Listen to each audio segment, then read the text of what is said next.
It was a Tuesday, a completely normal, nothing special Tuesday. My phone buzzed on the counter with a message from my mate, Dave, or so I thought.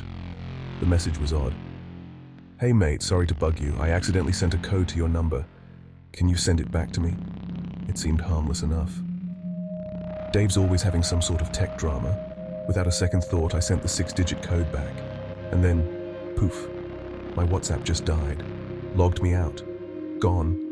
It was like someone had just walked into my house and changed all the locks. I stood there, coffee half made, staring at my phone screen.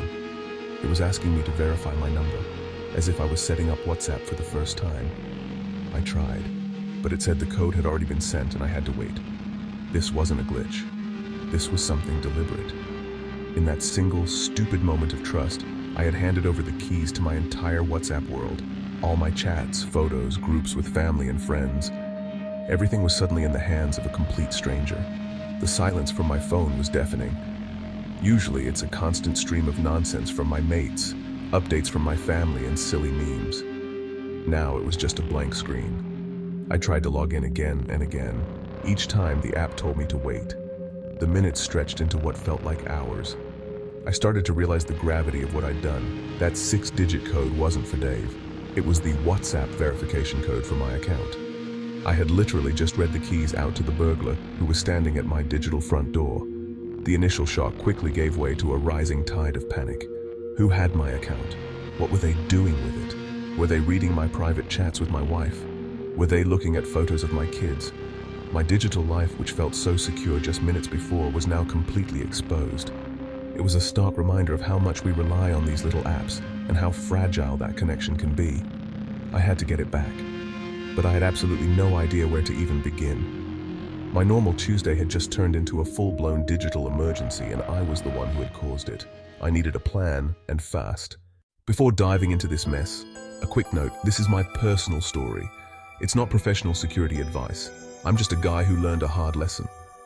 Think of me as your mate who touched a hot stove and is now warning everyone. If you're in a serious digital crisis, seek advice from actual experts. My goal is to share my experience so you won't have to go through the same thing. I'll tell you what happened, the mistakes I made, and how I fixed it. Hopefully, you can learn from my failure. So grab a cuppa, settle in, and let me tell you how I walked into a digital bear trap. How did this digital bandit pull it off? It was disgustingly simple. The scam is called social engineering, tricking someone. The scammer pretended to be my mate, Dave. They hijacked Dave's account using the same trick they used on me. The message came from Dave's WhatsApp number, so my guard was down. The message was crafted to sound plausible and urgent. "Hey mate, sorry to bug you. I accidentally sent a code to your number."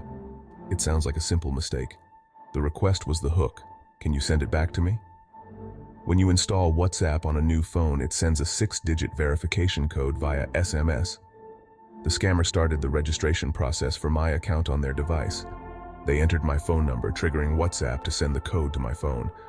The message from Dave was the scammer's ploy to get me to reveal that code, and like a fool, I did. The moment I sent that code, it was game over. The scammer typed it into their device, and instantly they had full control of my account. It was a perfect, simple, and devastatingly effective con. The first 10 minutes after being locked out were a blur of confusion.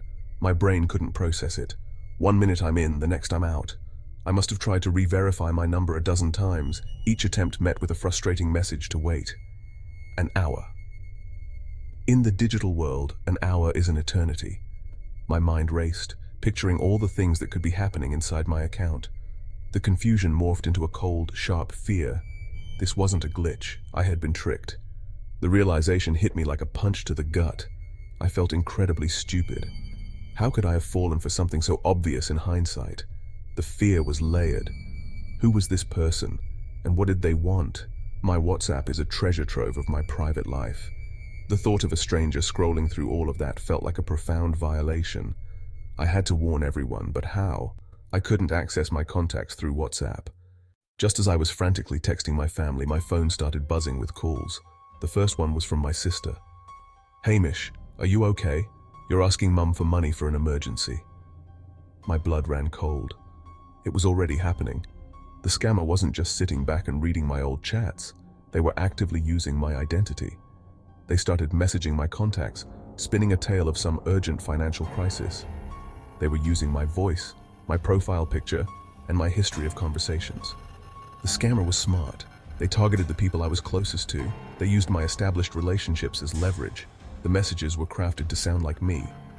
"Hey Mom, in a bit of a jam, can you help me out?" It was a classic scam, but it was being delivered by a trusted source, me. The next hour was a frantic game of whack-a-mole. Every time I warned one person, another would call me about a strange message. Thankfully, my friends and family are a skeptical bunch. Most of them smelled a rat quickly. The emotional toll was immense. It was my mistake that had unleashed this digital monster. I had to get my account back, and fast. With the scammer running rampant, I knew I couldn't just wait. I went to the official WhatsApp website and found an article titled "Lost and Stolen Phones." The advice was clear. Email their support team to deactivate the account. I composed an email to support@whatsapp.com.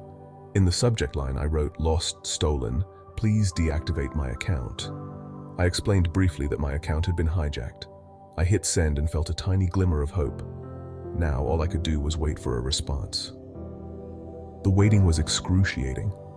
While I waited, I continued warning people through other social media. After a few hours, I received an automated reply from WhatsApp. It confirmed they had received my request and that my account would be deactivated. The immediate threat was over. The next step was to recover it. The battle was won, but the war for my account wasn't over yet. After deactivating the account, the final step was to reclaim my digital territory. I waited for the timer on the WhatsApp login screen to count down. When it did, I requested a new verification code. This time, the SMS came directly to my phone. I entered the 6 digits, held my breath, and success. I was back in. It felt so good to be back in control. But I knew I couldn't let this happen again. The first thing I did was enable 2-step verification. This is the golden ticket. 2-step verification adds an extra layer of security to your account. You create a unique 6-digit PIN required to register your phone number with WhatsApp again. Setting it up is incredibly easy. Go to WhatsApp settings, then account, then 2-step verification, and tap enable. Create your 6-digit PIN and confirm it. It's the single most important thing you can do to protect your WhatsApp account. This ordeal was a massive wake-up call. It taught me valuable lessons about digital safety. Here are my simple tips to keep your WhatsApp account safe. First, enable 2-step verification. It is your best line of defense. Second, be suspicious of any message asking for a code or money. Scammers thrive on impersonating people you trust. If you get a weird request, stop and think. Call the person to verify. Never share your 6-digit WhatsApp verification code with anyone. Third, be aware of what information is publicly visible on your profile. Change settings from everyone to my contacts. Finally, if you get hacked, act fast. Email WhatsApp support to deactivate your account. Use other channels to warn your contacts. Your quick response is crucial. Remember these tips. They are your digital seatbelt and airbags. Looking back, it's easy to focus on the panic and violation. But the biggest takeaway is a renewed respect for our digital lives. Protecting that space is as important as locking your front door. It's not about being paranoid, it's about being prepared. The experience showed me the power of community. My friends and family rallied around me. They were my early warning system and support network. Technology can isolate and deceive us, but human connections keep us safe. Don't be afraid to ask for help. My hope is to encourage mindfulness and vigilance. Treat digital security with seriousness to enjoy the benefits of being connected. Take 5 minutes today to secure your accounts. Enable 2-step verification on WhatsApp. Review your privacy settings. Thanks for watching, and stay safe out there. You've got this. See you next time. Cyber Defense.